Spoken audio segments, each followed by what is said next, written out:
And we're recording. Assalamu alaikum, everybody. This is a strange voice to be hearing, isn't it? Amin is not here, and this is episode 166 of the Heist podcast. And I'm actually hosting it instead of skipping it for once, because I'm not lazy. I'm trying to change my life. Anyway, today we have a very special guest who's also very anonymous. So anonymous that you can't see his handsome face. That's just exclusive for me. Today we have you go by the name of Swolafi. Some people are going to know that name, aren't they, on the online world? They are. What can you tell us about yourself, bro? Well, online I like to keep a low profile. Mm-hmm. I think I've known you for about 10 years. About 10 years. It's going to be. It's going to be. But since around that time, I've basically tried to stay fairly offline. People who know me, they know me pretty much in person, and if they catch me from my online stuff, I'm happy for brothers to, chat to me up and everything. Yeah. Remember that barbecue we did? I know, I was thinking of that. Yeah, subhanAllah. Yeah, so we had a barbecue, didn't we? And you came over just after I got married, I think. I was definitely still living at my mum's. And I remember for some time you just disappeared. And I was just like, I couldn't get in. I think I had an old number for you as well, because I just checked recently. I had 2 numbers. So you took the route off of social media, and on today's sort of focus today, we're going to talk about. I'm assuming this is where you went. You went off somewhere, didn't you, during your hiatus? Yeah, part of it temporarily. Yeah. I've been around a lot. I've travelled a lot, so part of that it has been some of the countries we're going to speak about. Pakistan Zindabad, bro. Yeah. Something like that. I watched. Yeah, you seen Miss Marvel? No, I've come across it. I haven't really watched it. No. I don't blame you. But we spoke about it a couple of episodes ago. I listened to that episode this morning in the gym. Did you? There you go. Yeah. No, we listened. I think there was another episode out yesterday, and I purposefully watched it because I heard that they're going to Pakistan. Right. So I was like, let me see how legit this is. Obviously, I am no judge of what Pakistan's really like, but straight away I was like, yeah, this doesn't seem like it's real. This just looks like a Hollywood set. I have to see, because yeah, I don't know what was the kind of stuff they were showing. So it kind of started in a very kind of bourgeoisie sort of, pool club and lake clubs and everyone's dressed all kind of Western and very rich kind of settings, right? Not saying that Pakistan hasn't got those areas, but it's like if you're going to film it, let's see a bit of the real culture first before you go there, right? However, just as I said that, I remember saying to my wife, I was like, this is really... sorry, my door, I thought someone was going to walk in. This is really, this is really like high-end stuff. I want to see the real thing. Boom, they hit us with like one of those montages of like just normal people, everyday life in Pakistan, right? So that was kind of cool to see. But the real exposure, I say real, but the most exposure I've ever actually had at looking at Pakistan is going to be like those food bloggers, right? And those tourist bloggers. And I think they're quite genuine because, it's point and shoot kind of camera work. But enough about my perspective. A lot of people we speak to are interested in Hijra or have done Hijra or lived abroad, lived in the Muslim world. For example, Amin, co-host, he lives in Turkey. We've had other brothers that live all over the world. And how long was it then that you're not in Pakistan now, I'm assuming, but how long were you there for? So on and off, for the last, we go regularly anyway, me and my family. So we would go once or twice a year, every year, kind of. For as long as I can remember, but for the last maybe 5 years or so, I've been going more regularly. So within that, I would say maybe a few months at a time, especially like summers and stuff. But in the last, I think 2.5-3 years, I've probably spent at least a year and a half probably total, put together in Pakistan. So that's especially since COVID, basically since the first lockdown. I was not even in the country when the lockdown started happening in the UK, and I was there until basically say November. So from like March to and then last year I was there again. This year I was there again for a couple of months as well. So yeah, long experience. Cool. And sort of, can you share like, did you have a reason to go there, or was it kind of accidental because of the lockdown? So, I was going to get married, Okay. and I got married, alhamdulillah, in Pakistan. Alhamdulillah. And I mean, that was my. Um, I looked around. You know the story. I looked around here for a while for a suitable person, but I found very few suitors. And funnily enough, the few which I did come across, which I was like, okay, these are some good sisters. They were Pakistani anyway, so I was like, okay, let's go back to the homeland, didn't it? Yeah. Basically, because I had very specific criteria, like I didn't want my wife to have gone to like mixed school as you usually get here, Right. certain things like that. So I wanted someone who came from a more of a strict like a religious family, and alhamdulillah, that's what I found. So Alhamdulillah. I'm glad that worked out for you, bro. That's interesting. Don't think we spoke to anyone that has necessarily done that. I suppose some people's anxieties are just the cultural clash and not having the same sort of upbringing. But if you step into that arena wanting that and knowing that that's what you want quite confidently, then it should work out, really, shouldn't it? So no, alhamdulillah, I'm glad. I think those things they're overestimated. Like if I've ever spoken to anyone, I would like cousins and friends who are Pakistani guys, for example. Yep. I told them keep it as an option, because what you're thinking you can't achieve from getting married in Pakistan, for example. You probably don't know the story because you're just uninformed. You haven't actually experienced it. And myself, me and my family, we're quite well connected. Like we can speak the language very well. We know the culture. And I mean, a lot of Pakistanis who are living in the West and stuff, they can't even speak Urdu. They can't speak Punjabi. They can't speak whatever their languages are. So that's like kind of the first hurdle. I mean, and I don't blame them, because a lot of times they've just grown up in a certain way. Yeah. And stuff, and that's just how it is. But if you have some of those things there, then you open that door. There's a lot of potential. No, absolutely. I think, you know what, the only people I've ever heard saying that quite seriously were, unfortunately, people that weren't practicing Islam very well or weren't practicing at all. There was some people that I grew up with that would always say, oh, like when I'm ready to marry, like they would live a crazy life, and then I'd say, when I'm ready to marry, I'll just go back home and get someone. Do you know what I mean? Yeah. So it was like a get out of jail free card for them, which is really bad. But I'm actually quite happy, obviously, someone like yourself following the Quran and Sunnah, alhamdulillah. And other brothers also have that option, do you know what I mean? So, no, alhamdulillah, that's great. But tell me, bro, so you went over there, you got married, and I suppose you didn't come back for a year and a half. Is that how it worked? No, I was there for about 5 months. Then I was back for a month and a bit. Uh-huh. I was back again for a few months there. Then I came back because it was a whole, with COVID, trying to get the Oh, right. visas stuff sorted. That was a long journey compared to what it should have been, what it could have been. So I was kind of back and forth for a little while. Okay. But then when I brought my missus over, after that, I have been in the UK most of the time, but I go back to visit regularly because obviously my family is still there. So it's kind of part of the deal, isn't it? That's part of what you sign up for. Okay. And how was it then? So tell me a bit about sort of life there and how you adjusted, and what kind of areas do you live in? Is it, similar to the UK, or is it more rural, or what kind of vibe have you got? Okay, so there's quite a few points that I want to make about Pakistan, and obviously what I mentioned to you when I talked to you about this, doing this episode potentially was that people might consider it as a place for Hijra, and they might consider it as a place for holiday or whatever. And so I kind of want to try and give an informed take on it. And the first thing I'm going to say is the state of Pakistan overall, as of right now anyway, is kind of sad and disappointing. And it's like that for any Pakistani to hear or to experience. It's a sad and disappointing kind of situation.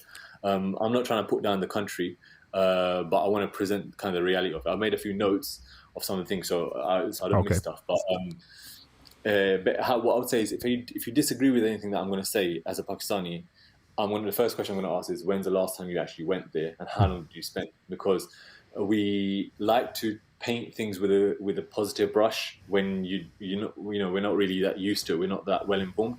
And me myself, about 5 started going more regularly. I went with the intention of, okay, I'm going to really take Pakistan seriously and see if it's a good option for, for the future, for family, for, anything else. And as time's gone on, it's just become a worse and worse experience. And I'm sure what you might have heard recently in terms of politics, it's just kind of gone downhill with the most recent Prime Minister Imran Khan, with him being removed from power and everything. It's the situation of the country's gone way worse, very quickly. But in terms of myself, we live in an area in Lahore which is it's like they have different societies basically, and each society has different standards of living and so on. So we live in it's a good society in Lahore, which is one of the main cities, but that doesn't take away from the general experience of Pakistan overall, unless you live in one of those really closed societies. You have some which are completely closed off kind of societies, and they're kind of self-contained, self-managed, and they have private ownership. And then you have those kind of public societies or more open societies. So we live in one of those ones. Alhamdulillah, it's a good place. We've got a nice house and stuff like that. But I would say, for me, I would say to my missus, and I say to like my family, like, if I had to just go to Pakistan and I could just chill in the yard, I'd be happy with that. But as soon as I have to leave the house, it's one thing after another I'm getting annoyed about, and it's bad experiences basically in a lot of things. Is it? So do you think that's like your Britishness coming out there and clashing with the norms and customs of culture there, or is it something else? I think so, because some of the first things you're going to notice as soon as you even step into the country is those each of those norms, and the culture and the attitudes that people have about certain things. Like when I was bringing my wife over, I said to her, I was like, these people, they're going to act Pakistani until they. It depends which flight it is. If it's a Pakistan flight, then they're going to act Pakistani the whole flight until they get to Heathrow, and then they're going to become British. Right? Vice versa, they're going to act British until they get on that plane or until they get to the airport, and then they're going to start Pakistani. And it all changes, because I think it's not that hard for people to change, but because the whole generation of people is like that. Yeah. There's no queuing, there's constant staring, there's hygiene issues, there's, I don't know, pestering each other, there's begging, there's so many bits and pieces. There's lack of order, there's shouting, there's screaming. Yeah. All these kind of things which are happening. Those things, you really experience it as soon as you get into the airport. And, from then onwards kind of thing. Whether it's the way the drivers are driving, the traffic, everything. Okay. Would you counter that, though, by saying that the benefits of having Muslims around you, or Islam in some capacity, can outweigh those kind of negatives? Is that something you consider?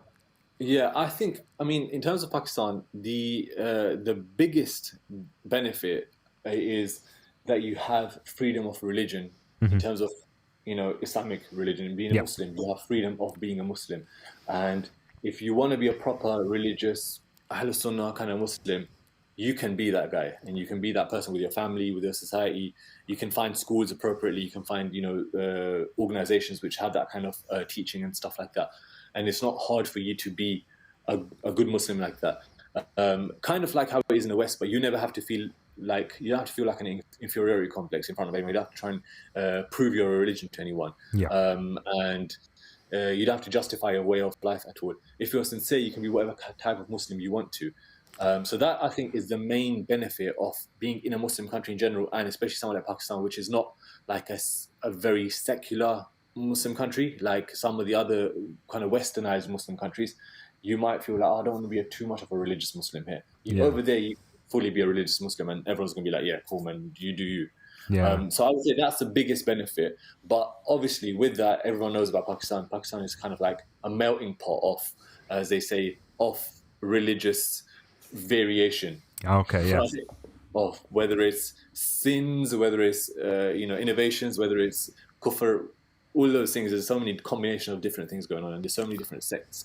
Probably you get the most amount of sects there, and they have all their different religious occasions. They have their different Eids, and they each sect will have their own practices. The Shias will come out and do their eating. The Mawlid gang will come out and do their celebrations. It will all happen. Right. And you just have to kind of be like, oh, I'm doing my way, and I'm just going to continue doing my way. And that's kind of the way you have to live in Pakistan if you're trying to be a religious Muslim. Okay. Because you're not going to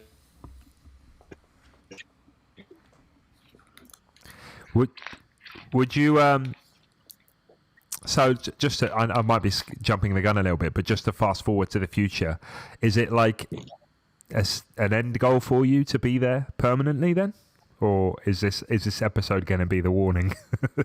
Uh, what I would say is, I mean, if there are people who have like skills, professions, abilities in terms of structure, finances, anything like that, and especially if they're Pakistani, even if they're not Pakistani, if you can bring that to Pakistan, you can invest that, and you can try and make a change in the country. That's great, because at the end of the day, it's your country. And I mean, I'm pretty British as well, but I do see myself as a British Pakistani, Right. Muslim British Pakistani first and foremost.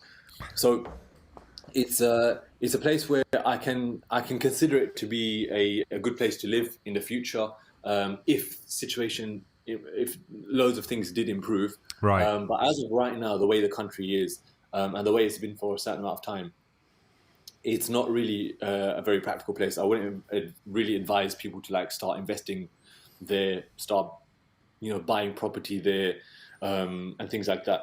It's not really somewhere that people want to raise their children as of right now, education-wise, Islam-wise. It's not really like a great place compared to other options that you might have, long-term or short-term. Yeah. But that's all dependent on what happens with the country going forward, because there was a time where it was looking uphill, maybe 5 years ago, or even in the last 2-3 years, but especially since Imran Khan got taken down from power, it's been a different story, and leading up to that as well. So tell me about that, actually, because you've mentioned that a couple of times. Like, what's the biggest change? Without obviously getting into the, I don't want to start talking about politicians and prime ministers and stuff, but like on the streets, like what's been the change that has affected you the most between back then and now? What has turned? So, I mean, in terms of when he was in power, the country was doing decently in terms of economics, in terms of the the currency, exchange rates, inflation, these kind of things. That's like a big factor. Not just that, the general population of people, they had certain benefits which he had kind of brought for the people. So there was like a health card thing where people can get access to healthcare, and things like that, which they make a difference to quite a large portion of people. One of the big things in Pakistan is that population is massive, right? It's not as big as China and India, but it's 220 million approximately. Right. And that, for a country that size, it's one of the top, 5-10 populations in the world, Pakistan is. That's not necessarily a good thing, but where it comes down to trying to help those people, he was actually making a difference. But as of right now, the exchange rate keeps falling. If you look at the currency, the trend is just continuously falling over as far back as they basically recorded. But isn't that good for you if you're bringing in UK money, bro? You're getting more for your money. That actually is true. So whenever we send money to Pakistan, we're thinking, okay, we're getting more money for it. But the people who are there, it's not good for them. No, of course. If you move there, unless you have a business or something like that where you're still earning from abroad, you're not going to benefit. And obviously that means inflation in the country as well. So the stuff that you're buying there, it's costing more rupees, even if you're getting more rupees for your pound. So it's not much of a difference. I know what you mean. Yeah, prices go up, don't they? So exactly. So in terms of that's the kind of the economic and political situation. And if you go to Imran Khan's Twitter or something like that, you see statistics of each thing which has been improved or has been getting worse over time. You see all of that there. It's very, very clear. I've done a full kind of analysis on Pakistan. I might even write like an article or something and post it on my Twitter. So please do. Maybe I'll do something like that.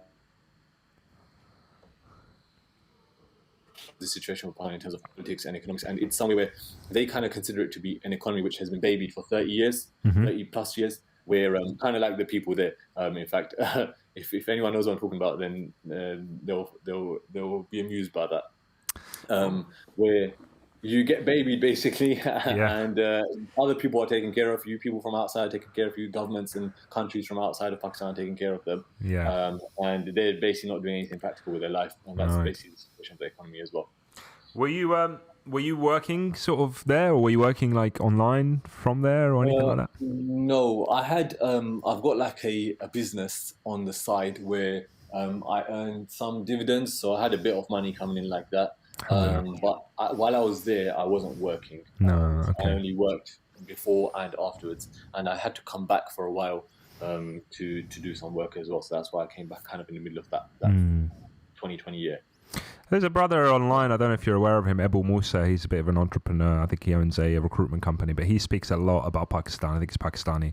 He speaks about a lot about the opportunity there to actually work maybe remotely or whatever. But I can also appreciate that, without decent internet and without that kind of infrastructure, it can be quite difficult to maintain that kind of work from abroad, unless I suppose some of the thoughts that I've had is like almost like a service, what's the word, like a service that you provide that doesn't necessarily require you to always be online, always be connected to the internet. Like take graphic design for example. You speak to your client, you take that initial information, you can work on it offline, and then get back in touch with a product, right? So that could kind of work, doesn't it? But have you thought about that? One of those industries which is actually doing okay in Pakistan, which people do benefit from or make money from. Like there's basically three main industries which are tech. Well, I don't know, maybe two. There's probably more which I'm not too aware of, but two of the main ones are IT. Yep. Anything related to IT, like you mentioned, graphic design and all this kind of stuff. Yep. Or textiles, which is obviously the export of the clothes and all those materials. Oh, yeah. Those are the two kind of main things. And anyone who can get into IT in Pakistan, it's great because they can earn money from abroad, basically. Yep. They're paid in different currency, and they can do it while they're sitting at home with relatively low expenses. Yeah, absolutely. No, I can imagine. I suppose you mentioned, because you were in Pakistan when we first spoke, and I think you said about power cuts and stuff, and that wouldn't be so practical for you. But that's a problem actually that exists pretty much everywhere. I know Amin speaks about it a lot. It happens in Turkey, in Tunisia. I'm not sure. I haven't been there long enough to experience that many power cuts and stuff, but I'm sure it probably happens as well. I mean, it depends what the rate is of those power cuts occurring. Yeah. One is kind of like every hour or every 2 hours it's happening, and it's going for an hour at a time probably. Yeah, so you got electricity about half the day, as of right now anyway. But again, when Imran Khan was in power, it wasn't happening like that. Yeah. You maybe get it you lose electricity maybe once a week for about an hour or two. That's it. And now it's happening maybe 12 hours a day, even more. Okay. In certain places. It depends, again, on the societies I mentioned. If your society is kind of one of the lower ones, they're selling more of the electricity or whatever. And if you're in a bit of an upper class place, you might not be as affected. But then, yeah. SubhanAllah. All right. Let's have a look. Have you got any more on your notes that you haven't mentioned yet?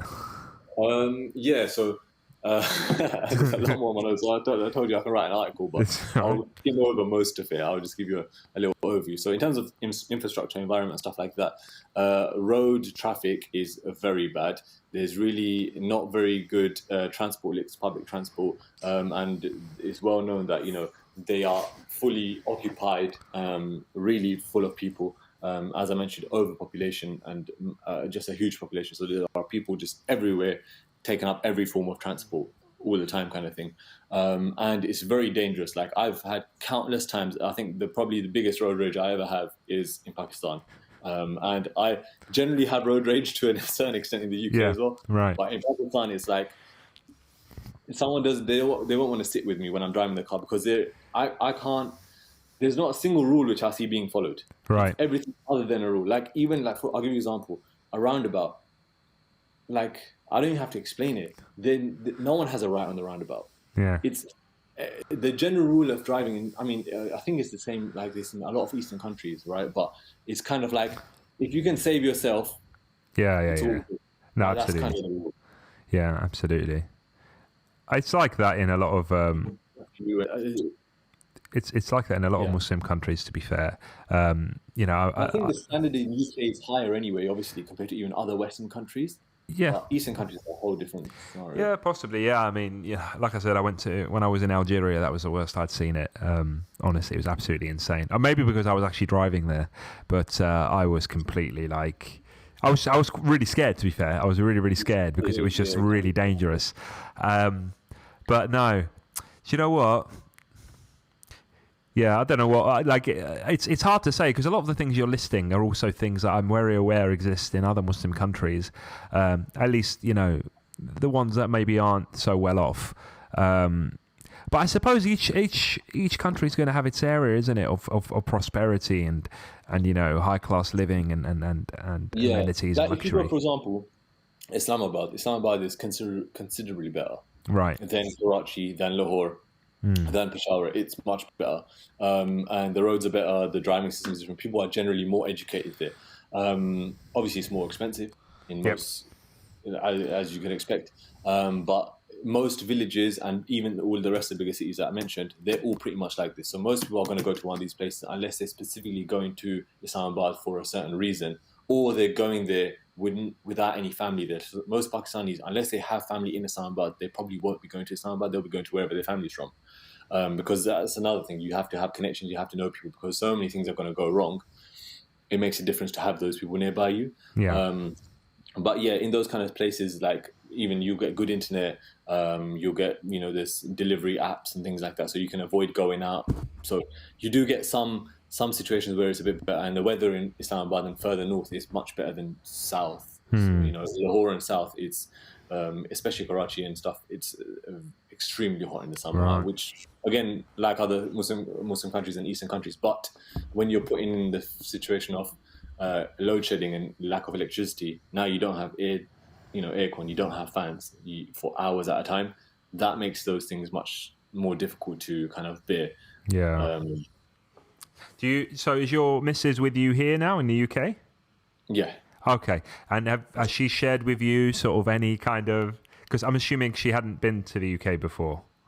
No. Okay. So how is she finding it? Like, because obviously you're going to have your opinion on going over there. Is there any negatives of the UK? Because I'm assuming obviously there's a lot of positives, but is there any negatives that she kind of misses about Pakistan that isn't available here? I think one thing is in Pakistan you can find kind of cheap labor for people around to do things for you because there's right. You know, so you can get you can get maids, you can get drivers, you can get cleaners, you can get gardeners, and all those people are readily available. You can get, if you want anything delivered, it's not going to cost you extra money as such. It'll cost you about 20p, 20p UK pence for like a delivery of your groceries to your house kind of thing. So those services which rely on people who are basically much less well off than you to be paid a really low amount of money. Right. Those services, basically, those are things which you don't get in the UK and in these kind of Western countries. So those are things which you get there, which you kind of does say, okay, you don't have these things. But overall, I mean, like we do more work here. We have a more active lifestyle. I think she does more around the house than she would have done in Pakistan. Her family and stuff does. There's more that I do in my day to day. There's more productivity that we overall have. But I think we've discussed this, that we live a better lifestyle in terms of productivity, in terms of what we get to enjoy, than we do over there because of all of these little things of, the traffic where someone drives into you, or, you don't have internet, or the electricity's gone. There's so many like cumulative inconveniences, which there are some small ones and there's also bigger ones as well. And it just makes all the difference. Like the heat, there's,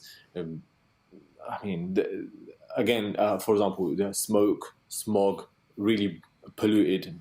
Pakistan is known to be quite polluted, especially Karachi and Lahore. They're very polluted cities. So you can't be like, oh, we'll go for a walk. Even that's going to be an issue. Whereas here, you don't have to worry, can I go for a walk or not? So anything, like if you ask me a question about any specific thing, I'll tell you, okay, what's the difference between, any Western country and Pakistan? It's a big difference. So is the UK then, with all that said and done, is the UK kind of like your permanent kind of goal now to remain here and build yourself up here, or is living elsewhere still on the cards for you? For me, I think it is always on the cards to live elsewhere. Because obviously, as a Muslim, you have to consider that the possibility and the requirement of Hijra, especially. I mean, from what I've checked in terms of the rules and stuff, I think the more difficult it becomes for you to practice your religion, right? And especially if you have to start compromising on certain things, then it becomes more and more necessary for you to find another place. So in that sense, I've got Pakistan. It's available for me, and as I mentioned to you, the availability for you to practice your religion in your own free way, Yeah. that is there. But I would also look into other countries, and I've been listening to some of your guys, your episodes and stuff, and checking, Turkey Yeah. and some of the other places. Those are, I think, you kind of get a good combination of both, where you can manage a certain lifestyle as well as, with not compromise your religion and improve kind of your situation. Yeah, I suppose that seems to be the easiest kind of transition for a lot of people that have moved from the UK is to, I mean, a lot of people go to the Gulf, a lot of people obviously go to Dubai, a lot of people post about being in Dubai and stuff, and then they say, oh, look, a Muslim country. Although no comments on the UAE, but it's just a lot of the people that do go there aren't necessarily from there, and that's what's interesting, And I think, like you said about going to Pakistan is practical for you because you're Pakistani. For me, Tunisia was always practical for me because I'm Tunisian, and also there's some sort of base and foundation for me there. But it hasn't. Although recently I have kind of started thinking about elsewhere. Maybe for similar reasons that you've mentioned, but at the same time, I do feel guilty, because going back to my initial question to you, which is, if those benefits, these religious benefits are there immediately, then should we really be complaining about the other stuff, the periphery stuff, whether it's the culture clash, whether it's the dunyawi amenities not being there. Do you feel any sort of guilt about that? Like, is that kind of in your heart? I mean, in terms of Pakistan and any country which has become and is becoming more Western as time goes on, whether it's a UAE or Turkey or some of the other places, I don't think it's as clear-cut anymore because of the fact that when you step outside of your house and you have a certain way of living in your house, for example, let's say you have a nice religious environment in your house. Yeah. When you step outside that country, it's not all that religious. The general mass of people, they're not all that religious. For example, the general mass of people don't pray, as in they don't pray at all, right? The general mass of people, I would say most of them probably go Jummah. That's about it. Right. The general mass of people, I mean, prayer is the kind of the fundamental, but then you've got other things which show. So, how much do women cover? How little do men stare? That's not really a factor. I mean, men do stare a lot, and women don't really cover. There's billboards like any Western country. Right. There's most of the facilities that you have like any Western country. If you go to a mall or you go to any place to eat, because Pakistan has this, and generally Pakistani people have kind of a complex, which because the British and because they were colonized by the British and by countries like that, which happened in other countries as well, most people, not all people, but most people, they kind of want to be Western. Right. So it's considered upper class, it's considered educated, it's considered wealthy to be Western. And that's kind of the general mentality of people. And obviously, the lower down the classes you go, the more kind of the poorer people are, the more they want to be the next level. And the next level is always more Western as opposed to more religious or something. And I have this conversation with people there all the time I literally come from a Western country. I lived and grew up. I was born there. I was born in the UK. And I'm trying to be less Western than most of you people are. But it's hard to convince people because they grew up in that. And here in the UK, I think we are fortunate in the sense that we are exposed to Islam and we can kind of pick the correct Islam and mold our other aspects of life to it. So we can be well educated. We can go to good, institutions to get educated. We can get good jobs. We can get paid well. We can go to, we can eat good food and these kind of things. And on top of, you can follow the correct path. You can follow Quran and Hadith and everything, and you get to get the best of both worlds, basically. But people over there, you can only kind of blame them so much when they're kind of thinking about the next meal. People they can't think about prayer when they're thinking about the next meal. Right. That's the reality. When such a massive population is below the poverty line, so that's where so many of the people are. And then when you go a bit above that class, they think, okay, we've only come out of poverty by focusing on, the dunya. We've only come out of it by getting educated, by, trying to make money. So where does Islam benefit us? That's how it is. So yeah, what I was saying to you earlier, just before before I went on a tangent, it's when you go out, you don't really see it as a very Muslim country. You don't see it as a very Islamic environment. The way people act, the way people speak, the morals that people have, the things that you see, it's not all that. It's not conservative. It's not conservative to say the least. Do you think that's because of where you are, or do you think that's just generally across the whole country? I think it's, to be honest, I think it's across the whole country, because I have been to other parts in Pakistan. Like I've been to the northern areas. I've been to Islamabad. I've lived in Lahore a lot.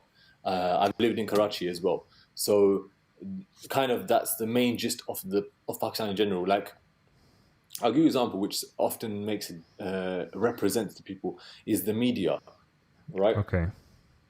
Pakistani media, if you check whether it's the news or whether you check their kind of entertainment industry in terms of their drama serials and movies and things like that, they have the approach they have is trying to imitate Western countries very much so, and there's little to no emphasis on religion.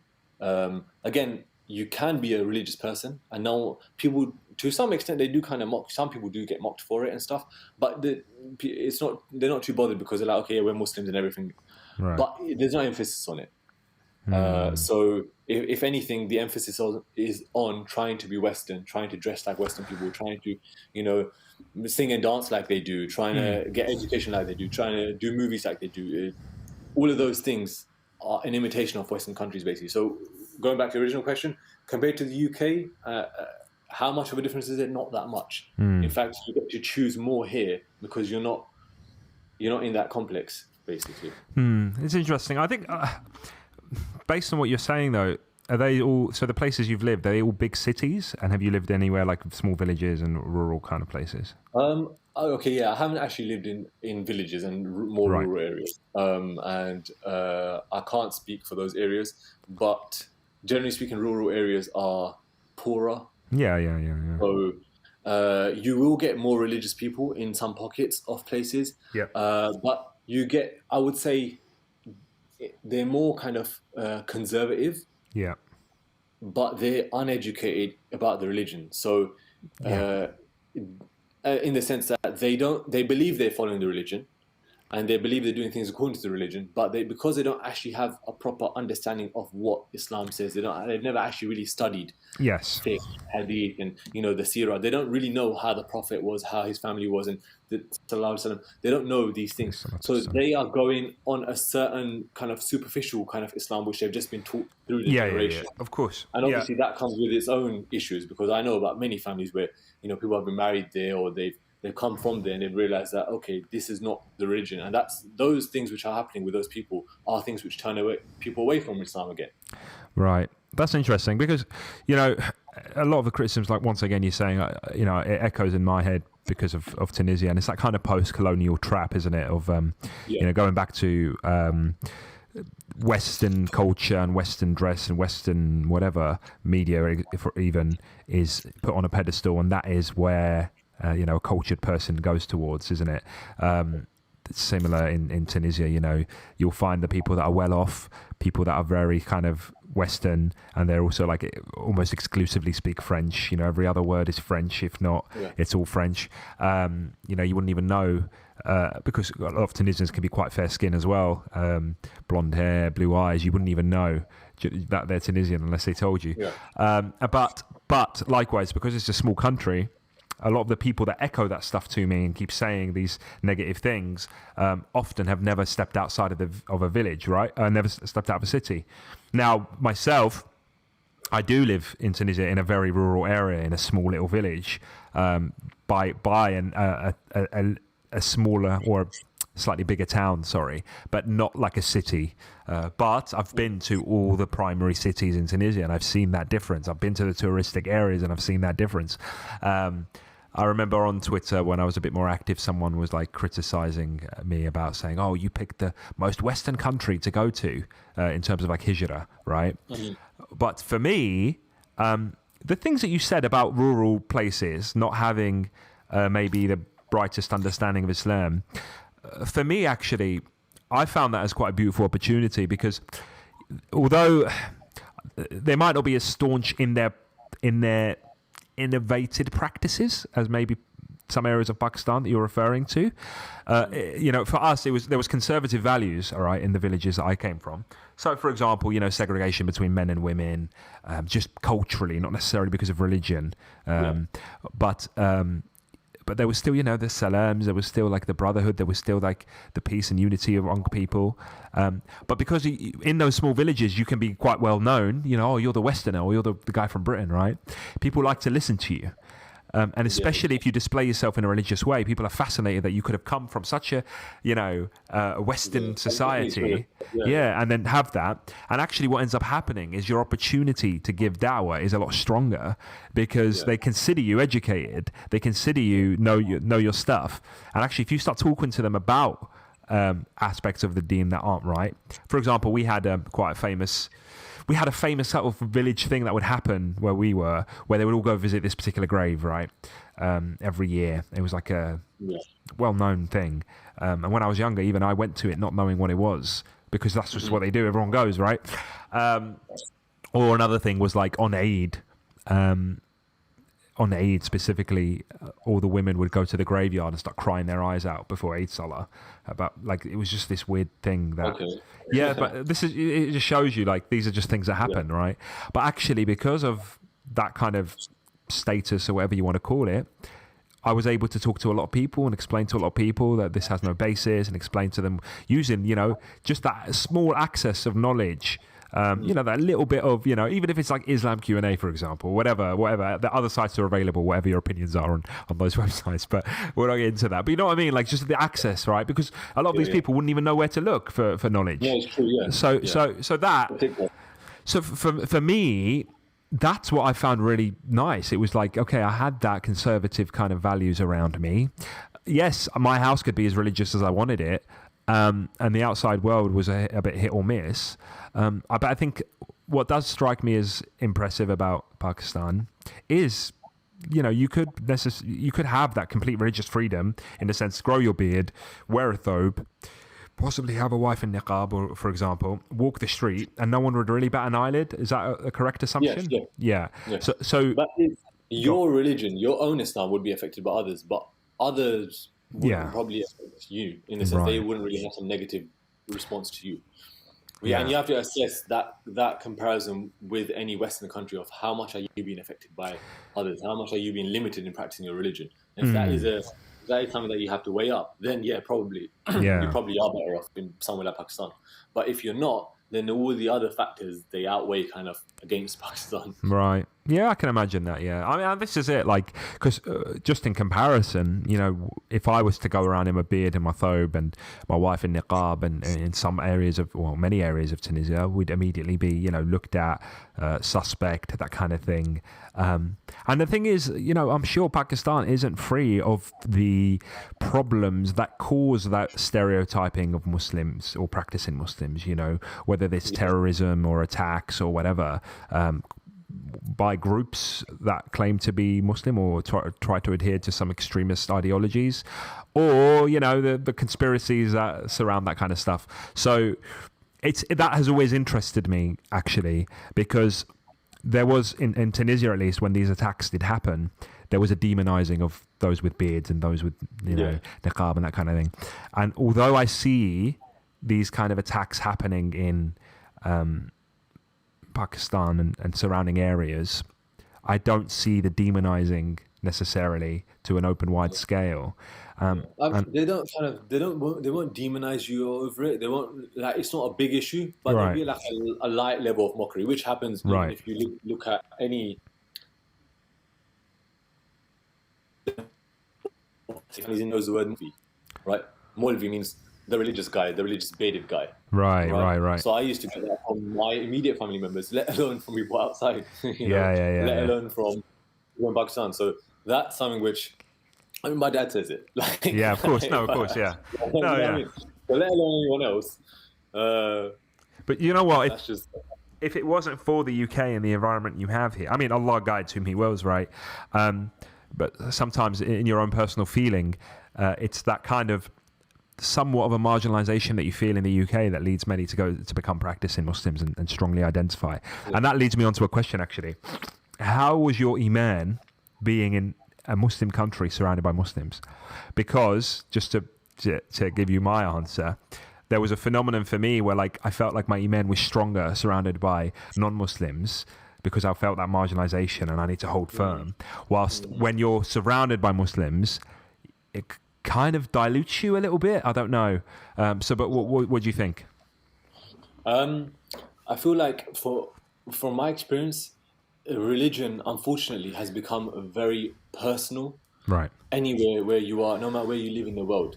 So your religious kind of practice, you can't really like be influenced or influence. It's just not something that happens as much anymore because for example, in the UK, I mean, it depends obviously what level of Iman you're on and these kind of things as well. And I would probably say something different if you asked me this question 10, 15 years ago. Right. But at this stage, where I'm fairly firm and I feel, in terms of my understanding and I have a certain routine which I follow, right? In that sense, I don't feel like I'm really influenced by people outside of me in terms of the UK, nor can I really influence them that much. In fact, possibly, I would say, like you said, there is an opportunity for dawah, and sometimes I feel like it's easier to do it in the UK because for these people, it's a whole foreign concept. Whereas in Pakistan, people are like, "Oh, you're telling me about the religion I already know." Yeah, it's like, no, I'm telling you about the religion which you don't follow, which you think you know, but you don't actually know correctly. Okay. So it's an awkward conversation to start there compared to in the UK where people are kind of like they're more blank slates. And that's kind of one of the issues in Pakistan with the people there because they're not blank slates. They've got a whole cultural kind of understanding of the religion and all their different practices. And every single person, every single household will have some level of, either unauthentic narrations which they follow in terms of practices or certain innovations that they do or certain kufr or certain shirk that they do. Right? And certain things which they don't do, which they're supposed to do, they just don't know. But they believe that they do know. So it's harder to give those people dawah, and I'm not really influenced by their practice of the religion because I'm just doing my thing, my way, and I've been doing that for however many years in the UK as well.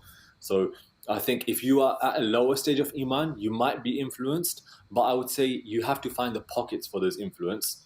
Whether you're in Pakistan or the UK or any other country, you have to find like a religious circle of people. And in the UK, when I've had that over certain years in the past, I've got an influence of people. There's certain people who, a group of brothers, you go to the mosque together, you go to classes together, you go to certain places together. That's what makes a big difference. Yep. The general environment of people around you, that I don't think it really affects you that much. Yeah. The only thing that is you could say is in a Muslim country you see or you hear is you hear the adhan, there are mosques. Right, and you hear the adhan out loud. Otherwise, there's mosques in the UK. There's mosques in Pakistan. There's more mosques, obviously, in Pakistan. But then you have to go and filter the mosque out as well. You have to think, well, what kind of mosque is this? How are they praying? What are their practices? Have they got the right things written on the walls? Right. Can I pray here? Basically. SubhanAllah. Yeah. Oh my God. Yeah. I suppose. Wow. You know what? Before we even recorded this, I was thinking, oh, here we go. He's going to talk to us about all the benefits and he's going to try and convince me to go to Pakistan. I was completely like taken aback because I wasn't sure, I wasn't aware that this is the direction it was going to take.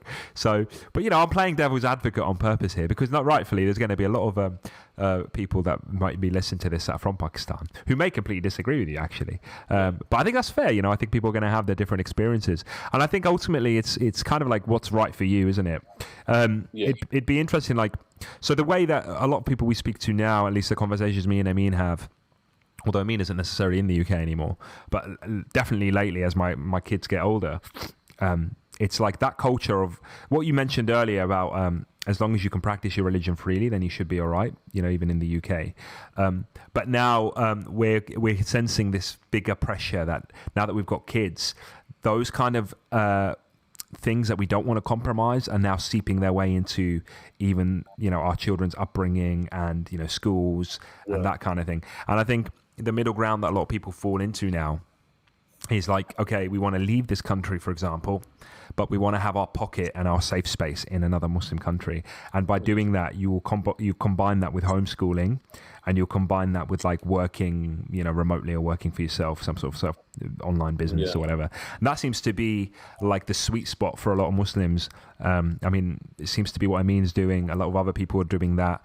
I don't know anyone actually that has moved abroad, from our kind of circles, that has moved abroad but has also sent their kids to school there, as opposed to some sort of homeschooling or alternative schooling.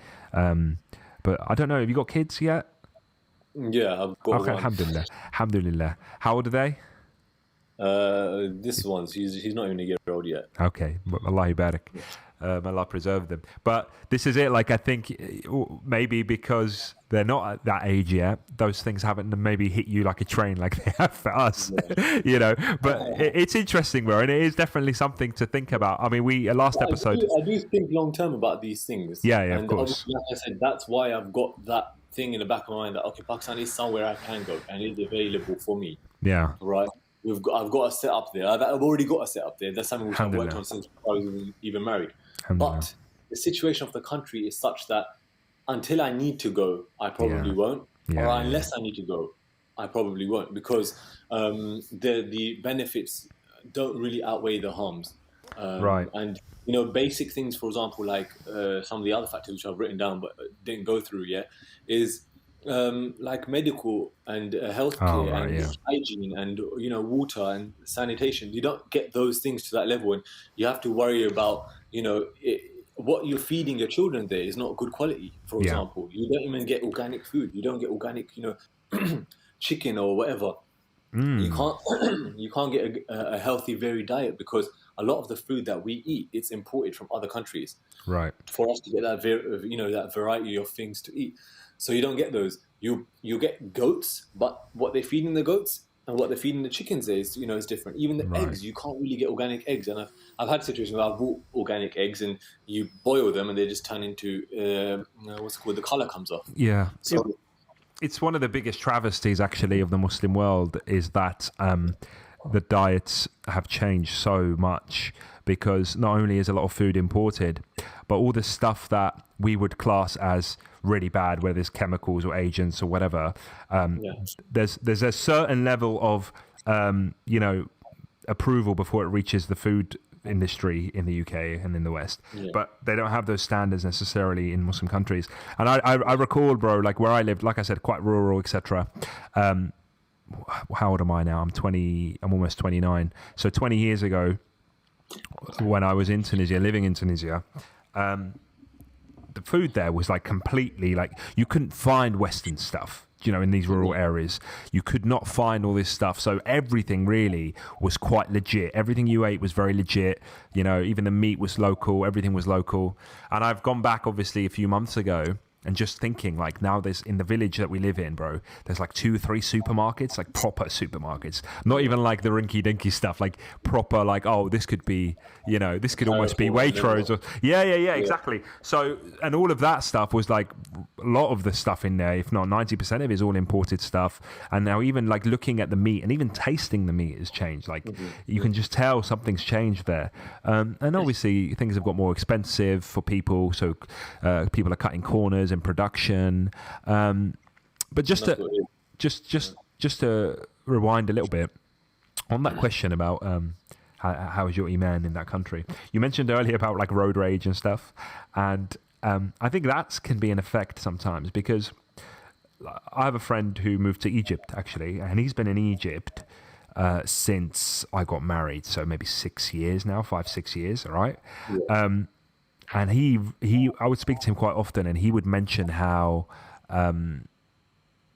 just the people and that culture clash would make him so angry that it would affect his iman quite deeply. And I know you mentioned obviously getting angry, but is that like something like do you see a change in your behavior because you're dealing with so much stuff that you're not used to? Definitely. I think that that's something like my wife's picked up on. She's said, look, you're you're worse over there than you are here. Yeah. And I'm like, I can't deal with these people. I was like, what do you expect me to do? Like, the guy's just pulled in front of me. We're driving at a normal speed. I've got a kid in the back. I've got you in the car. I've got maybe, someone else, an auntie or someone like that. Yeah. And this guy's pulled in front of me, and we could just die here because of the way he's driving. But it's not my fault at all. What do you want me to do? Yeah, subhanAllah. Right? Yeah. So there's certain situations like that, and like the crookedness of people there is kind of at all levels. And again, I'm going to say to any Pakistani who's going to say, hey, no, what are you talking about? I'll say go there and find experience for yourself, and then you can speak to me. That's no problem. But for example, the guy who's selling fruit to you at the fruit cart, he's trying to rip you off. He's trying to give you bad fruit, right? The guy who is, selling you food at a restaurant, he's going to try and rip you off. He's gonna give you bad food and say, oh, this is just our standard, and it's going to be old or expired or something like that.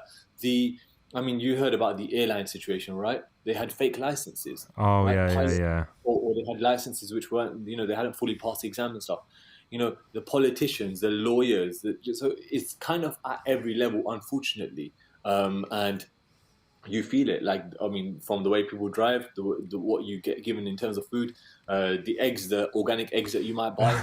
Apparently organic. So that does affect your iman, and you become more disappointed and kind of like myself, because I have a high standard which I expect of people and of myself. So I get more annoyed about those kind of things. And for example, Egypt, like you're speaking about, Egypt, I lived in, I think I told you, I was there for about 6 months, right? Oh, yeah. So Egypt, I have a decent experience of. And in some things, Egypt is pretty similar to Pakistan, but the culture of people, where I was living, it was like a religious kind of little pocket, a certain area within Cairo, Nasser City, which you probably heard of. So that area is one of those areas where if you find something like that, whether you're in the UK, like for example, Birmingham's a good example, right? I was there for a while in Birmingham as well. And you have certain areas within Pakistan, like you might find this certain area of Islamabad or something, where if you find a good pocket where people are religious and they have certain values and they act in a certain way, you probably have a good lifestyle and you'll be influenced positively. But when you're in the general mass of people, the general mass of people is how I've described basically. Like what you're saying about homeschooling, things like that. Yeah. If you find a certain area, by all means, it'll probably way better than UK and Western countries, because you can teach your kids exactly what you want. You have freedom to teach them how you want. You're not going to be influenced by other areas. Like for example, yesterday I was in central London. I'm driving through and I'm just looking at all these rainbow flags everywhere, and I was like, really? Is it really like that? Like, because you hear about it, you might see it on the media, but obviously I don't really, like, for example, I don't have most social media and I don't follow the types of people that will come across these things on. Right, I understand, yep. So I'm not really that exposed to it, even in the UK. Where I live, you don't really see it. And then when I was in Central, I was like, really? Like, it's everywhere. But that's when you come to Central London. When you're in certain areas of the UK, if you're in Birmingham, understandably, yeah. You just don't experience that at all. Yeah. And I think that's some of the benefit that people. Hijra doesn't always have to be, to another country. It can just be to another area, another city, can't it? So that's always something, and that's something I've thought about as well. Like living down south of the UK, it's a completely different environment to some areas of London that I visit. My wife's from East London, so when I'm in East London, you can imagine it's completely different for us. But at the same time, it's like those pros and cons. At the end of the day, ultimately, you have to reserve yourself to thinking, there is no utopia. This is the dunya. This is what it's all about. You can't go. You can't think that you're going to escape all your problems and suddenly be in some sort of Jannah on earth, right? That's not the issue. And quite fundamentally, like you mentioned, it's all about your ability to practice your religion and the safety and security of your family's deen. If that is something that is at risk, then you've got no choice really but to move to essentially another area that will still have its tests, I think this goes back to what we were saying, is I don't want to say is it the better the devil but is the test worth it sometimes? Like going to a place that is going to be a bit more poor, a bit more run down, there's going to be trials and tribulations. Is that worth it to preserve your deen? Because like you said, there's practicalities about Pakistan for you being Pakistani, immediate practicalities. And of course, you've set some sort of foundation there for the future in case you ever had to. For example, you probably got citizenship there, right? You wouldn't have that necessarily, I don't know, in the UAE or in Saudi, for example, or whatever. So there's always that kind of escape plan. I think where it becomes a bit more difficult is if you weren't to make that move now, how easy would it be for your kids when they're your age? Do you know what I mean? Yeah. And I think that's why it's so important to keep that language and that culture alive. And it's, you know, we're going to be third generation, fourth generation, fifth generation. Like, it's just that risk of watering us down so badly. Yeah. No, I agree with that. And I think I was listening to one of your episodes with Amin, and he was talking about how if you think about your children 100 years from now, you know, or your descendants 100 years from now, right?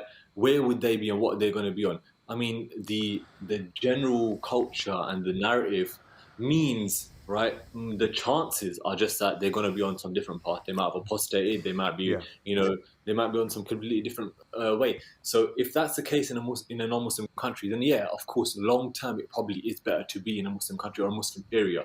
But also that comes with each specific generation. Like, if I teach my children properly, and I know that they're on the right stuff, and they teach their children properly, right, and they're on the right stuff, then they can keep that going for each generation as well. So you kind of have to rely on your own methods as well to an extent. And I mean, there are other factors. Like, I don't like to be one of those people who just takes things at completely face value, where you think, oh, Muslim country, Hijra is important. Okay, that's great. Because if you look at the ayah, for example, which talks about the people who didn't move, right?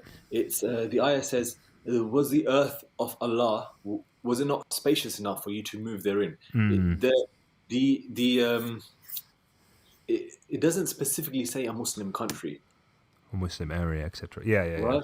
As in, you need to find something which is appropriate for you in terms of finding a area which is appropriate for you in terms of religion. Right. It doesn't necessarily mean a Muslim country. And that's why, for example, you mentioned Dubai earlier. Can you say Dubai is a place that you can make hijrah to? Right? Compare Dubai to Birmingham, which was more religious, right? Where are you going to find more religious practice Muslims? I'm not saying, I think you can make hijrah to Birmingham. I'm not saying that. But I'm saying, if you compare the two, that's why scholars, they don't even give rulings like this so clear cut. I've even heard scholars say you could maybe move to Birmingham as a hijrah. Yeah, I've seen that, So I mean, who am I to say anything when scholars are not even giving you clear cut answers on this specific thing? And then you compare Muslim countries, and it's not the exact same thing. And in terms of the culture, people, one more point, I have to think also about not just the deen at face value. Okay, my children might be on the right religious path, but I've seen my own cousins and their children and the next generation there. The way that they live, they don't have the same attitude in terms of providing for their family as a Muslim man should. They don't have the same attitude in terms of protecting their family. They don't have the same attitude in terms of modesty, in terms of being conservative. They don't have the same work ethic. They don't have the same honesty. So all of those principles, which are apparently Islamic in a Muslim country, if you don't have them and you're learning them more in a non-Muslim country, or you're teaching your children to have that, and you're influenced by Muslims around you, and you can find people who are like that around you in a non-Muslim country, then you have to compare what benefit they're really getting in that Muslim country compared to the non-Muslim country. And as of right now, I mean, I could compare, like I said, my own cousin to myself or someone like that in Pakistan and say, would I want my son or my daughter to grow up in Pakistan among those people, or would I want them to grow up, like you said, the devil I know amongst the people that I know here in the UK? And as of right now, the answer I'll give to you today is probably here. Right? And again, it might be different later, but we'll see. I get what you mean there, actually, because you're more familiar. Like, I'm more familiar with one thing I said to my wife, like when we were talking about moving or possibly moving to Tunisia, was like, one of my concerns, which is why I wasn't keen on sending him to school there, is like I can kind of gauge what street life is like here or school life is like here, because I was in that and I understand it. But it would be kind of like the reverse generational thing that happened with me and my father, with our parents, right? So they came over here, but they weren't sure what it was like growing up here, so they kind of left us to our own devices. If I was to do the reverse and go to Tunisia and they go to school there, I wouldn't really know what school is like there, so I don't know what to watch out for. But like you said earlier about Hijra not necessarily having to be afar. Like take brother Sharif, who's been on the podcast a few times, Muslim homesteader. He got his plot of land somewhere in New Mexico, I think. Almost looks like the middle of nowhere, but it's definitely somewhere. And started up his own Muslim community there, which is one of the most amazing pioneering moves, really. I saw he's quite good on Instagram. I saw what the masjid that they built, kind of out of a shipping container, and he was there hoovering it and stuff. And I just thought that was so cool. And that is one of the initiatives that I just thought was absolutely fascinating. When able to do so, is like if you can't find the community, then you make the community, so to speak. That's amazing. It's a massive project, and I wish him all the success, inshallah, for that. But so great, and that's always one thing I've always thought. It's like, oh, if I had a green card, that's where I would like to go, because it is just people that upon Salafiyya, people that are Quran and Sunnah, and they're very strict on who can be there, who can buy there, just because of the circumstances that they've managed to develop there. But it is definitely if you like anyone listening, and if you yourself have this I almost called your name there, bro. Whoops. If you haven't seen it, have a look at their YouTube channel, because you'd be absolutely fascinated. Subhanallah. Yeah. Have you seen any of their stuff? No, I'm not familiar. I'll have a look.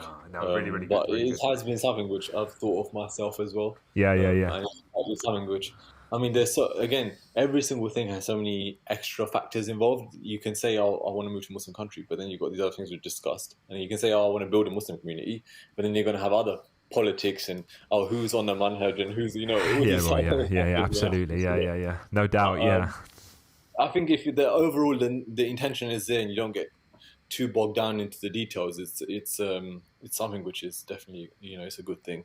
Ultimately, you're right, and to tawakkul upon Allah for all of these things first and foremost. Whether it is the guidance of your kids, the guidance of your generations 100 years from now. Look at Ibrahim alayhi salam, the dua he made for his progeny.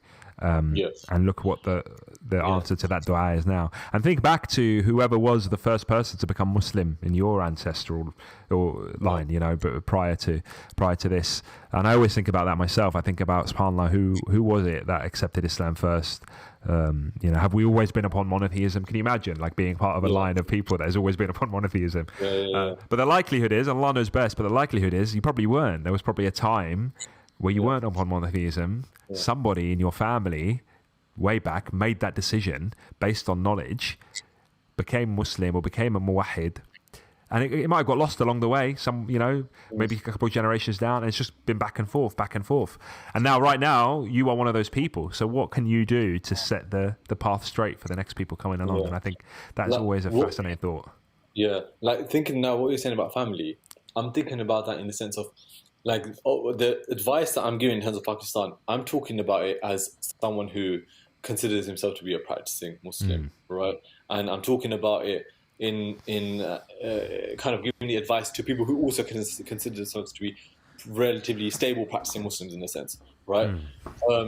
That's not the same thing that I would say to people who are not practicing or who are not interested in religion. Because if I look at, again, I'm talking about cousins, I'm talking about family members in Pakistan, the people in Pakistan are still better off than the people here who don't consider Islam as a main priority in their life, who don't really follow it. In terms of a religion, they're still better off. They're not better off in terms of dunya. They're the ones here are probably making more money. They're probably living the more extravagant lifestyle. But in terms of their akhirah, in terms of what we as Muslims want from them, what Allah would be pleased with from them, most likely, those people in Pakistan are still better off, because again, then it's that situation of the culture. So if I ever thought, okay, I'm losing touch or I'm losing control of my progeny, that would be, let me at least put it in control or put it in the hands of Muslims, right? So the community can kind of take care of them rather than the rainbows, right, which are over here, because that's what's going to happen otherwise. If I feel like I'm losing control, but obviously, you got to make that dua and you have to try your best to do your effort for your lineage. Like my own dad, for example, he grew up here in the UK, right? So he knew the culture here, right. So he was able to guide me and my siblings while we were growing up. as in through the devil he knows. My mum was also from Pakistan, so I thought, okay, this is a tried and tested method. Right, I understand. I know the rights and I know the wrongs. I know I know that I'll do it this way, because if I do it a different way, even if I got married to someone from here, that would have been a different ballgame. And obviously, I mean, as time goes on, women here now are different to women here 20, 30 years ago, Right, as well. But I just thought of it as, okay, I can at least, if I raise my son here, I can raise him similarly to how my dad raised me. If I raise my daughter here, I can raise her similarly to how my dad raised my sister. And alhamdulillah, we turned out okay. Alhamdulillah. Was that your dad's advice? The religion that we have compared to what our parents did as well. Was what you did your dad's advice as well? Did your dad advise you to do that? Not really, no. Oh, okay. I did a full kind of exploration and mining over here first before I was like, nah, not for me. Okay, right. But so when you approached him, forgive me if I'm asking something you don't want to share, but when you approached him with that theory of, okay, maybe I should go back to Pakistan, what was his kind of feeling about that for you? He was like, yeah, man, do it. He said to me, he basically said along the lines of, look, I grew up here. I could have, because my dad was alone here as well. Like, he didn't have too much of my family here. Yeah. So he was like, I could have got married to someone from here. I could have got married to someone who wasn't, you could get married to a Christian or a Jew. Or could have found someone else. But he said, no, I cared about what my children are going to go through and what path they're going to be on. So I wanted to find someone who's going to be, happy to look after my children and my family in that way, and that we can raise our children on the religion first and foremost, and then on the right path. So he said, if I could have done that, but I didn't do it for a certain reason. And if you don't want to do it, or you don't want to get married to a girl from here because they might be similar to how Jews were or Christians were back then, then that's great. It's good to see. Alhamdulillah, no, yeah. And I recall like my mum saying the same thing about my dad. My mum always says he married her for that very same reason. However, my mum, like my dad, my mum came here quite young, like really young.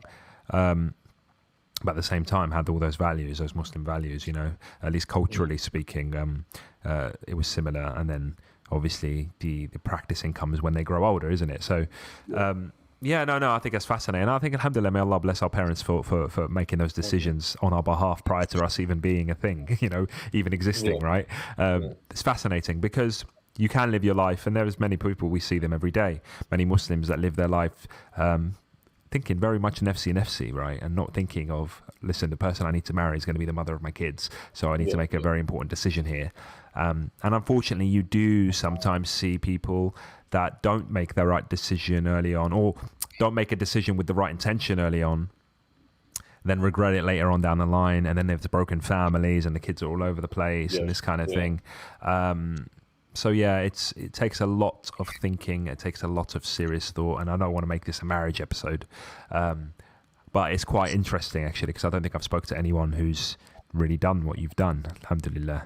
I think it's a good option for people who complain about and struggle to find someone in the Western countries, because a lot of guys do that. And I think, okay, you've got an alternative. Most Muslims in Western countries have some country that they can go back to, right?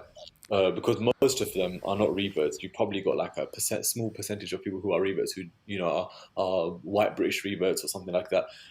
So the majority of people do have family back home, which they can go and find. And, most times they're first or second generation. So it means their dad or their mum or their granddad or their grandma, they did the same thing and they were fine, right? And arguably the generation here was the one who went wrong, in terms of raising their children the wrong way and these kind of things. So if anything, you should use the tried and tested methods if you can, and you never know, it might work out. I suppose some people have the fear, don't they, that they're going to get married for paperwork and then they're going to just disappear on them. Do you know what I mean? Something like that. Those are, you've got to do a lot of vetting here. It's like I tried to find someone who was from a very specific type of family. Type of upbringing, and it's not just. I'm not saying go to Pakistan or go to whichever country you're from and just find anyone and get married to them. Of course. That's not what you're going to do, because what you're doing here in the UK or in any Western country to specifically find the right kind of person, you have to do that there as well. Yeah, no doubt.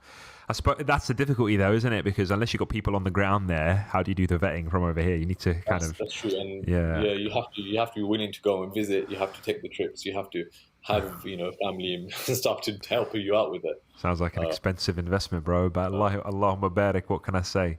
It's obviously it's no doubt it's a good option if it's for the sake of Allah subhanahu wa ta'ala. It's always going to be. But I mean, brothers here, for example, they might complain about the expensive mahar or the expensive brand, Oh, right. or the expensive gifts that their wife or their family wants. So expenses are relative. Where you're going to spend your money. Yeah, no doubt. A girl from there she doesn't care about the brands and the this and the that. She's not bothered. Whereas girls here, they've seen everything. So, I mean, again, depends who you find. Yeah, just an example. You can't be too naive. Yeah. Anything just at face value and just think, I'm not going to have chemistry, or we're not going to get along because our language doesn't match up. Like me, I say I can speak Urdu, but my Urdu wasn't great. Okay, right? I was going to say, As time has gone on, it's got much better, obviously. So, do you speak English at home with your wife, or is it Urdu? Yeah, I speak both. I can't get the British out of me, man. I see. No, that's understandable. Fair enough.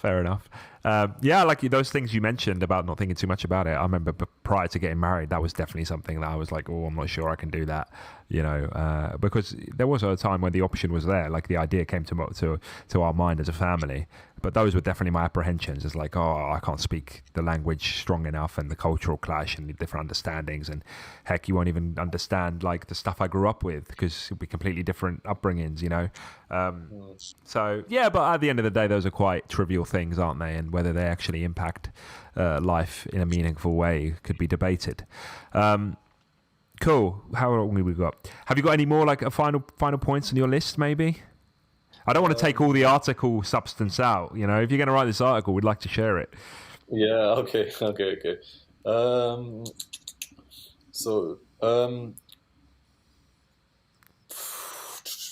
Okay. So one thing in Pakistan is lack of proper Islamic education.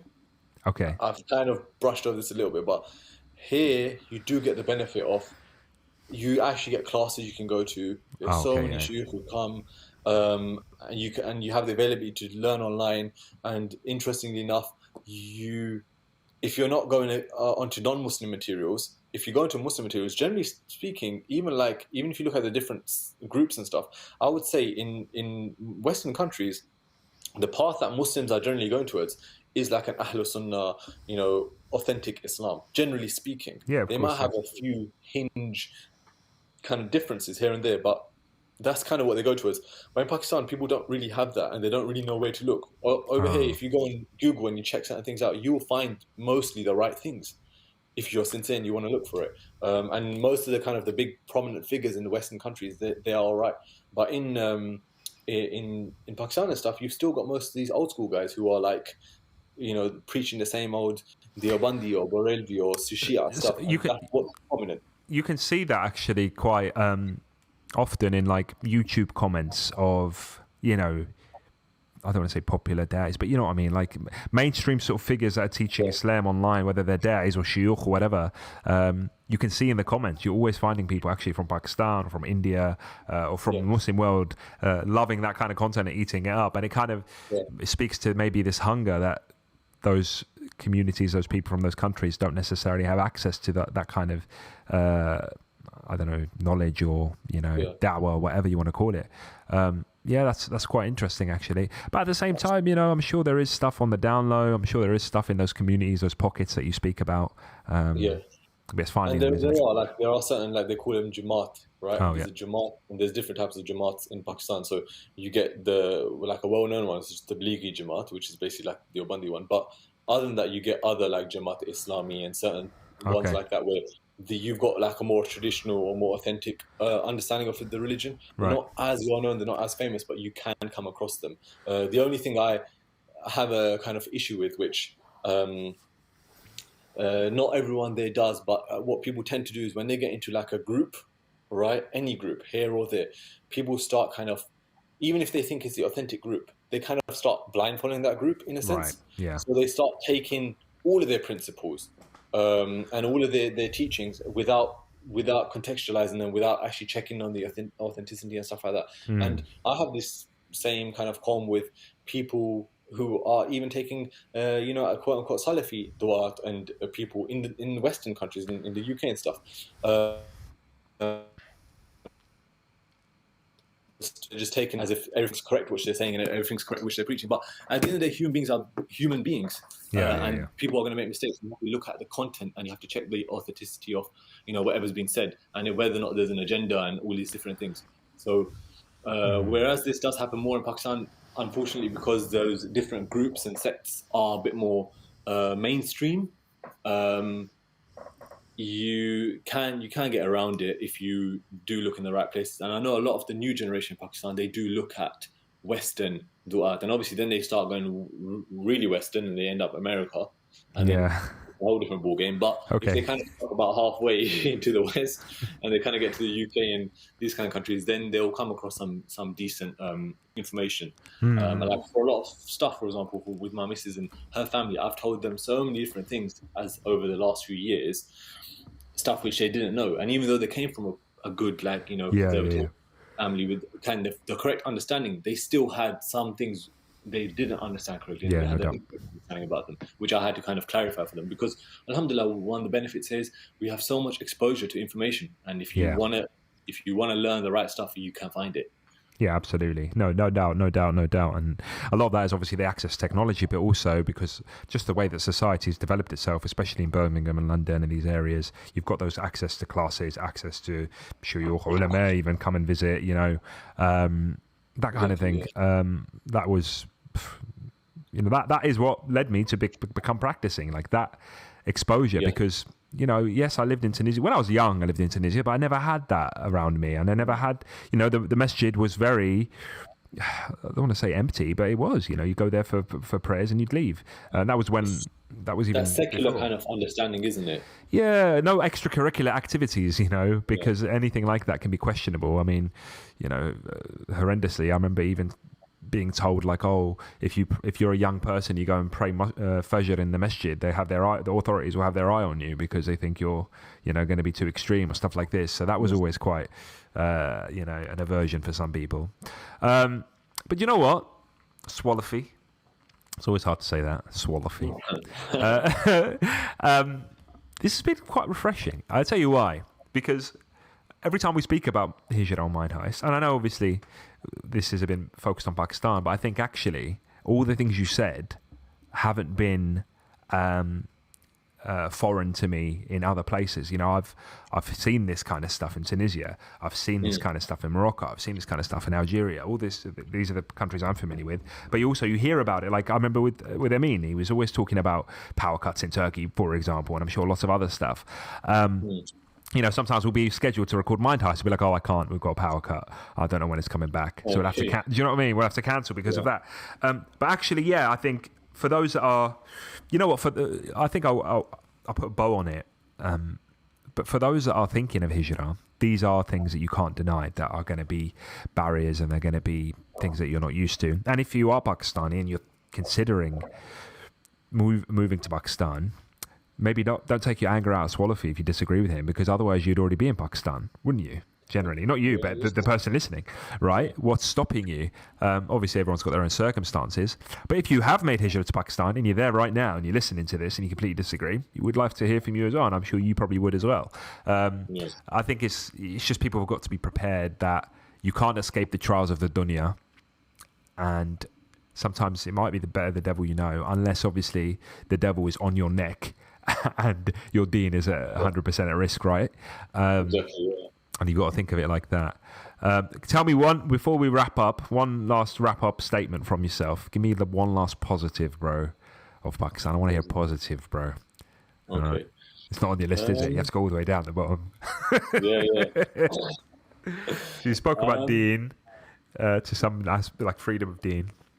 Got to be the food, bro. Come on.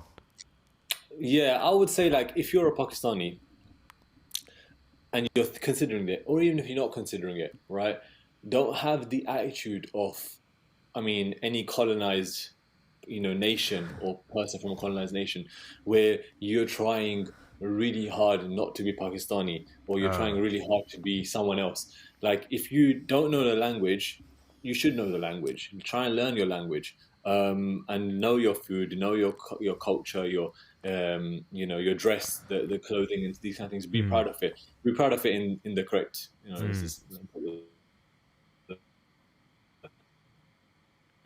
and there's as an option to go to Pakistan and bring your skills and your abilities there, because if Pakistan's in a bad state, one thing which is well known is that Pakistanis outside of Pakistan are generally speaking quite successful, and they do quite well for themselves. Yeah. So if we have that ability, we should go there and try and make some kind of difference, even if it's to your own communities and your own families. And that's something which I've tried to do. But whenever I am there, any people that I know, any families that I know, and the ones that I'm involved with, at least do your own part. And if you can try and go there for something bigger, for example, if you have a business which you can move there, or you have something like some kind of online thing which you can do from there, then maybe try it. Try it out for yourself, see what the experience is like. Yeah. No, you're right, actually. Absolutely. And there's always going to be privileges that we have here that we can spread to our, Muslim ummah, really. Not just where we're from, but also where we're not from in the Muslim world. No, alhamdulillah. Thank you, Swolafi. Thank you for coming on. We'll see, bro. We'll see what the feedback is. And if there's real rage, not that I'm expecting it, I'm not really expecting it, but if there was, we obviously would love to have you back on a sequel, and especially with Amin as well, because actually it'd be good to kind of, because a lot of people obviously think about Turkey, and Turkey's popular, although that seems to be dwindling a little bit now. But it'd be good to kind of pit those two countries together in terms of what's available and the comparison there, right? One thing is, though, with Pakistan is it goes up and down. It hasn't been on a good trend. It's just been steadily getting worse, unfortunately. Right. But it does go up and down, and what we say now, it could be completely different in a year's time. Yeah. Changes and economics changes and these kind of things. So you just never know. And make dua. I mean, make dua for Muslim, make dua for Muslim countries. Absolutely. And the people there. And who knows, we might see a change in our own lifetime. Absolutely. May Allah bring peace, prosperity to the Muslim lands all over the globe. May Allah make more Muslim lands. That's the one that people don't necessarily make too often. Whether they're countries or cities or regions. Yeah, absolutely. They all count, isn't it? Absolutely, bro. When I see Sharif and making this kind of Muslim enclave in the middle of America, I'm like, hey, we need more of that. Give me one in, obviously Birmingham is Birmingham, but give me one that's a bit more autonomous, right? I'm sure Birmingham City Council has its issues. But, anyway, this has been episode, I'm pretty sure it's 166. I don't want to, it's 166. This has been episode 166 of the Mind Heist podcast. You can follow us. All our socials and our links are at mindheistpodcast.com. We've got anonymous questions there. You can send us an email, actually, if you have any questions as well, or any sort of suggestions or whatever it is. If you're a very interesting person and you have an interesting story, please get in touch with us. We'd like to speak to you. Swolafi here, at Swolafi. Is it not? After Swolafi. After Swolafi. Yeah, as in kind of like After 8, but... Oh, like the sequel. Okay, I like that. Yeah. All right, After Swolafi. Is that only on Twitter, or are you on anything else? Yeah, just on Twitter. Okay, alhamdulillah. Yeah, so if you want to take your anger out at Swolafi, go on his Twitter. But JK, please don't. Just be nice to each other. And inshallah, we'll have you on another episode soon, bi'idhnillah. Jazakum Allahu khair for listening. Wassalamu alaikum wa rahmatullahi wa barakatuh.